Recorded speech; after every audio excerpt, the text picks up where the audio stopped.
እስከ መጨረሻ ድረስ እንደምወዳችሁ እናንተም ታውቃላችሁ። ሰላማችሁ በያላችሁበት ሁሉ ይሁን። የትዳር አጋር የመረጣችሁት ሰው እነዚህ 3 ነገሮች ብታዩበት መልካም ነው ብዬ አምናለሁ። አንደኛ፣ ለዓይናችሁ ደስታን የሚሰጥ ሰው መሆን አለበት። ስታዩት ደስ የሚላችሁ መሆን አለበት። ምክንያቱም ትዳር አንዱ በትዳር መደሰት ነው። በሌላ ሰው ትዳር መደሰት ሳይሆን በራስህ ትዳር ስታየው መደሰት ነው። እሱ በሷ እሷ ደግሞ በሱ መደሰት መቻል አለበት፣ ስታየው ማለት ነው። እዚህ የሌላውን በሌላ አይን መደሰት ደግሞ አይደለም ማለት።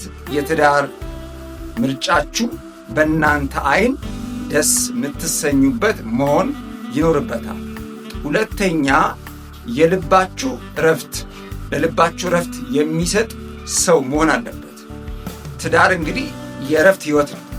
ስለዚህ ለትዳር አጋር የመረጣችሁ ሰው ለልባችሁ እረፍት የሚሰጥ መሆን አለበት።